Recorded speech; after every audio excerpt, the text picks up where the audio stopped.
कॉलेजमध्ये गेल्या गेल्या दोघांचे झोपले बा भांडणं. काय झालं होते सांगतो पुढं. जय श्रीराम जय शिवराय भावांनो. सगळं आवरल्यावर न्याहारी केली, सोबत माझ्या मनीमाऊला पण दिली. कॉलेजला जायला आवरलेलं होतं पण मित्राची वाट पाहत होतो. म्हणलं त्याला एक सफरचंद खावा, मग घेतलं सफरचंद खायला. जसं गाडी 180च्या स्पीडने चालली होतं तसं सफरचंद पण 180च्या स्पीडनेच खाऊन घेतलं. तर मग मित्र आला, मग गोमातेचं दर्शन घेऊन निघलो कॉलेजला जाण्यासाठी. डाबरो इथंच होता माझ्याजवळ. मग त्याने मला बाय बाय केला, मग निघलो कॉलेज. रस्त्याने उसाच्या गाड्या जुगाड्या असते त्याच्यामुळे थोडं जपून जावं लागतं. पण आपले मित्र हेवी ड्रायव्हर आहे.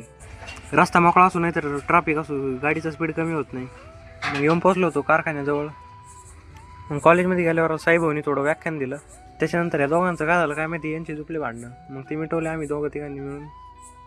आणि आज कॉलेजमध्ये काही जास्त ॲडव्हेंचर नाही झालं. मग आलो आपल्या घरी आलो तर लालूडन माझी वाटच पाहत होता. त्याला पटकन दिशी चपत दिली मग खायला.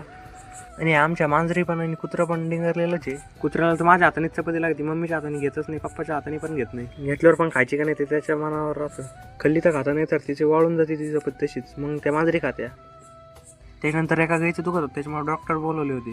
त्यांना कॅमेऱ्यात काही दूध करून घेतलं.